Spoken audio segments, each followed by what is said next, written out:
अस्सलाम वालेकुम व्यूअर्स, मैं हूं आपका होस्ट अब्दुर्रहमान और आज डिस्कस करेंगे पाकिस्तानी तारीख में पहली मर्तबा मसनूई बारिश का कामयाब तजर्बा कर लिया गया है। जी हाँ, लाहौर में यूएई के तावन से पहली मर्तबा मसनूई बारिश बरसाई गई, जिसके सबब माहौलियाती आलूदगी में कमी वाक़ हुई है। यूएई ने 2 हफ्ते पहले अपने 2 तैयारे पाकिस्तान भेजे थे। उन्होंने यहाँ पर आकर पूरी वर्किंग की, जो पूरी टीम के साथ आए थे, और फिर जैसे ही लाहौर की हदूद में ऐसे बादल मिले जिनसे बारिश बरसाई जा सकती थी, तो उन्हें फौरी तौर पर फ्लाई किया और 48 फायर फ्लेयर किए, जिसके जरिए 10 से 15 किलोमीटर के तूलो अर्ज के अंदर लाहौर के इलाकों में थोड़ी और दरमियाने दर्जे की बारिश रिकॉर्ड की गई है। उसकी वजह से कुछ दिनों के लिए उन इलाकों के अंदर जो एयर क्वालिटी इंडेक्स है उसमें भी बेहतरी रिकॉर्ड की जा रही है। अब दुनिया भर में इस तरीके से बारिशें बरसाकर फसलों की ज़रूरियात, पानी की ज़रूरियात तो पूरी की जाती हैं, लेकिन ये दुनिया में पहला वाक़या है जब किसी मुल्क ने अपने यहाँ आलूदगी ख़त्म करने के लिए मसनूई बारिश का सहारा लिया है। इससे पहले किसी मुल्क ने अपनी एयर क्वालिटी बेहतर करने के लिए मसनूई बारिश का सहारा नहीं लिया। अब एयर पोल्यूशन जो है वो दुनिया में सालाना 70 लाख लोगों की अमवात का सबब बनती है, और पाकिस्तान में ही हर साल 1,28,000 से ज्यादा अफराद गंदी हवा इनहेल करने की वजह से मौत के मुंह में चले जाते हैं। फेफड़े खराब हो जाते हैं, कैंसर हो जाता है, दमे के मरीज होते हैं, बहुत सारी बीमारियां होती हैं। तो अगर हमने इस हवाई आलूदगी को रोकना है तो उसके लिए ना सिर्फ हमें मसनूई बारिश के तरीके के ऊपर अमल करना होगा, बल्कि ऑन ग्राउंड वो जराए जिनसे एयर पोल्यूशन पैदा होती है उन्हें भी रोकना होगा। हम बड़े अरसे से कह रहे हैं कि जनाब, हमारी सड़कों पर चलने वाली गाड़ियां और मोटरसाइकिल इस कदर गलीज धुआं पैदा करते हैं कि वही मौत के लिए काफी है। आप 100 मरतबा मसनूई बारिश बरसाते रहे, अगर उसका कॉस्ट नीचे से खत्म नहीं होगा तो आप इस चीज को ठीक नहीं कर सकते। एक तहकीक है कि दुनिया भर में 20 से 70% एयर पोल्यूशन ट्रांसपोर्ट सेक्टर की वजह से होती है। बाकी 30% जो है वो इंडस्ट्री की वजह से, ज़राअत की वजह से, बाकी असबाब की सबब होती है। और पाकिस्तान के अंदर 40% एयर पोल्यूशन का सबब हमारा ट्रांसपोर्ट सेक्टर है। हमारे यहाँ बसें, ट्रक, गाड़ियां, मोटरसाइकिल्स। और ट्रांसपोर्ट सेक्टर में सबसे ज्यादा पोल्यूशन किस सेक्टर की तरफ आ रही है? मोटरसाइकिल्स की तरफ से। जी हाँ, आप भी हैरान होंगे कि मोटरसाइकिल्स पाकिस्तान के अंदर 70% पोल्यूशन पैदा करने का सबब है। क्यों? मोटरसाइकिल्स की तादाद इतनी है और फिर उनकी मेंटेनेंस इतनी पुअर होती है, उनके अंदर फ्यूल इतना सस्ता डलवाया जाता है कि वो अच्छे क्वालिटी का धुआं भी नहीं निकालते। अब मैं आपको लाहौर की मिसाल देता हूं। लाहौर में तकरीबन 63 लाख गाड़ियां, मोटरसाइकिल, बसेस, ट्रक्स रजिस्टर्ड हैं। उन 63 लाख में से 48 लाख तो मोटरसाइकिल्स हैं।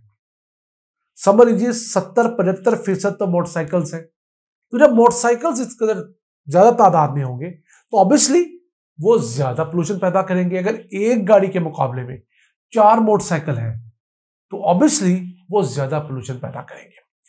यहां बदकिस्मती ये है कि हमारी हर हुकूमत नया ड्रामा रचा लेती है, लेकिन असल कॉज को ठीक नहीं करती। असल कॉज क्या है? पंजाब का एक बेचारा फजूल सा महकमा है, इन्वायरमेंट प्रोटेक्शन डिपार्टमेंट। उसको तगड़ा करने की जरूरत है, उसके अंदर नए लोग लाने की जरूरत है, करप्शन खत्म करने की जरूरत है। वो इदारा अगर फुली तौर पर आप ऑथोराइज करें, उसमें 200 से 250 अफसरान को तैनात करें, जो कि दिन की 2 शिफ्टों के अंदर मुख्तलिफ गाड़ियों के वेंट्स चेक करें, उनके एग्जॉस्ट पाइप चेक करें। आप यकीन कीजिए 1 महीने के अंदर आपको लाहौर के अंदर सबसे बेहतरीन सिचुएशन नजर आएगी। वो किस तरह? इसकी मिसाल देता हूं। पंजाब की ट्रैफिक पुलिस ने एक काम शुरू किया कि लोगों को ड्राइविंग लाइसेंस पर मजबूर करने के लिए बगैर ड्राइविंग लाइसेंस के सफर करने वालों और बच्चों को हवालात में बंद करना शुरू किया। उसका फायदा क्या हुआ? इस एक क्रैकडाउन के बाद 2 हफ्तों के अंदर पंजाब भर में 17 लाख नए ट्रैफिक लाइसेंस लर्नर्स वगैरह बने हैं या रिन्यू करवाए गए हैं। तो 2 हफ्तों में 17 लाख, हर रोज 1 लाख से ज्यादा नए लर्नर लाइसेंस बन रहे हैं। पहले क्यों नहीं बनते थे? पहले लोगों पे डंडा नहीं था। इसके साथ साथ पुलिस एहलकारों के ऊपर भी शिकंजा कसा गया है।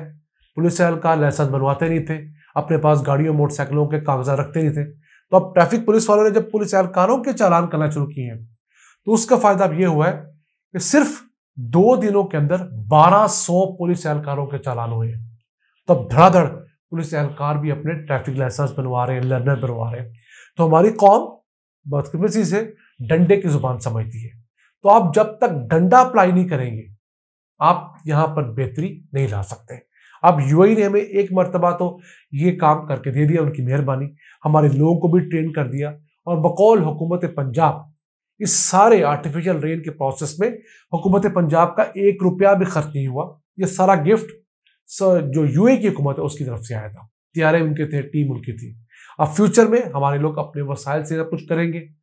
अब पाकिस्तान के अंदर इसी चीज को कल को हम खुश्क साली के अंदर भी इस्तेमाल कर पाएंगे। जब बारिशें नहीं होती और किसी वजह से कहत साली है और वहां पर अगर बादल आ जाते हैं तो ये काम किया जा सकता है। अब यूएई जैसा मुल्क जो कि लकदक सहरा था, अभी भी उसका बड़ा हिस्सा सहरा है, वहां पर उन्होंने बाकायदा रेडार नस्ब कर रखे हैं। वो सारा साल मुल्क के दूध में आने वाले बादलों को ट्रैक करते हैं और जब भी वो बादल अपनी मतलूबा मुकाम पे इलाके में आते हैं फौरी तौर पर तैयारे उड़ते हैं और वहां पर जाकर फ्लेयर छोड़ते हैं, जिसके सबब बारिश होती है और वो बारिश वहां पर मौसम ठीक करती है, टेम्परेचर कम करती है, उस बारिश के पानी को महफूज किया जाता है। इसी तरह चाइना के अंदर किया जा रहा है, अमेरिका में टेक्नोलॉजी इस्तेमाल की जा रही है, मैक्सिको में टेक्नोलॉजी इस्तेमाल हो रही है। तो पाकिस्तान को भी इस जदीद टेक्नोलॉजी से जरूर इस्तेफादा करना चाहिए, लेकिन उस टेक्नोलॉजी के इस्तेफादे के साथ साथ हमें उन असबाब को जरूर रोकना चाहिए जो असबाब इस मुल्क के अंदर मसाइल पैदा कर रहे हैं। हमारे यहाँ रूट कॉज को खत्म करने का रवाज ही नहीं है। अगर बीमारी भी हुई है तो हम लोग उस बीमारी का पैराडोल के जरिए इलाज करना या करवाना ज्यादा बेहतर समझते हैं।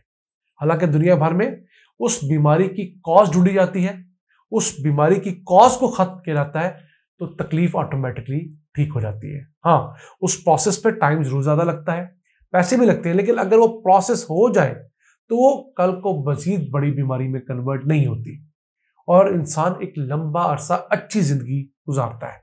जब आप पैराडोल के ऊपर, पेन किलर के ऊपर मरीज को शिफ्ट करेंगे तो आप फिर पैराडोल की डोज बढ़ाते जाएंगे, पेन किलर की फ्रीक्वेंसी बढ़ाते जाएंगे और एक वक्त ऐसा आएगा बदकिस्मती से पेन किलर भी असर करना छोड़ जाती है। तो हमारे हुक्काम है उनसे गुजारिश है कि सड़कों पर चलने वाली ये ट्रांसपोर्ट है, स्पेशली मोटरसाइकिल्स और रक्शे, ये 2 ऐसे मोड ऑफ ट्रांसपोर्ट है जो कि बहुत ज्यादा पोल्यूशन पैदा करते हैं। इन्वायरमेंट प्रोटेक्शन डिपार्टमेंट को इनके पीछे लगाना चाहिए। हर गाड़ी का, बाइक का साइलेंसर चेक किया जाना चाहिए और जो साइलेंसर ज्यादा धुआं छोड़ता है उस गाड़ी को आप बंद करें। आप यकीन कीजिए हफ्तों के अंदर आपके हालात बेहतर होंगे। मैं एक स्टडी पढ़ रहा था कि लाहौर शहर में 1 साल के अंदर सिर्फ 32% दिन ऐसे होते हैं जहां पर क्वालिटी जो है एयर की वो काबिले इस्तेमाल होती है, जबकि 68% दिन 1 साल के अंदर ऐसे आते हैं कि उन दिनों में लाहौर के अंदर एयर क्वालिटी इंसानी सेहत के लिए मुज़र होती है। मैं अंदरून शहर की और गुंजानाबाद इलाकों की बात कर रहा हूँ, पेरिफेरी की बात नहीं कर रहा हूँ। तो अगर 68% ऐसे में हम 1 साल के अंदर बुरी हवा इनहेल करेंगे तो आगे से हम क्या लौटाएंगे। नाज़रीन, ये था आज का एपिसोड। हमें उम्मीद है आपको पसंद आया होगा। अपनी सजेशंस, अपनी आरा से हम आगाह रखा करें। अपने मेजबान अब्दुल रहमान को इजाजत दीजिए। अल्लाह निगहबान।